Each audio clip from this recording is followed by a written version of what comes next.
سجدے کی حالت میں 7 اعضاء کا زمین پر رکھنا ضروری ہے۔ پیشانی، دونوں ہاتھوں کی ہتھیلیاں، دونوں زانوں اور دونوں پاؤں کے دونوں انگوٹھے۔ اب یہاں پر 2 باتوں کی طرف توجہ کرنا ضروری ہے۔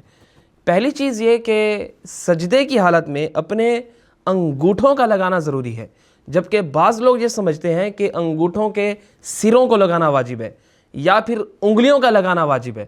یہ بالکل غلط فہمی ہے، ایسا کچھ واجب نہیں ہے، صرف اور صرف انگوٹھوں کا زمین پر رکھنا واجب ہے، چاہے آپ ظاہری حصہ لگائیں چاہے آپ باطنی حصہ لگائیں، یہ کافی سمجھا جاتا ہے۔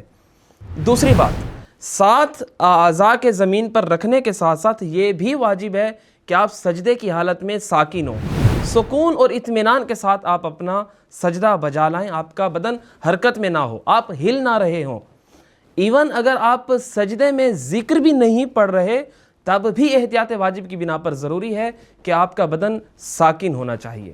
اب یہاں پر کوئی بندہ سوال کر سکتا ہے کہ آغا صاحب میں اپنی زندگی میں اس شرط کی 7 اعضاء زمین پر رکھنے کی رعایت نہیں کرتا تھا تو میری ان نمازوں کا کیا حکم ہے؟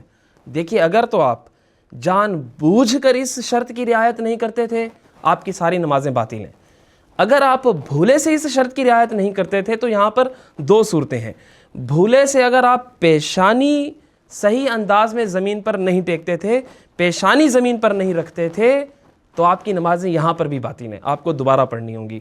دوسری صورت کہ اگر آپ بھولے سے باقی اعضاء زمین پر نہیں رکھتے تھے لیکن آپ کی پیشانی زمین پر ہوتی تھی، تو یہاں پر آپ کی نمازیں درست ہیں، لیکن آئندہ آپ خیال کریں۔ والسلام علیکم ورحمۃ اللہ وبرکاتہ۔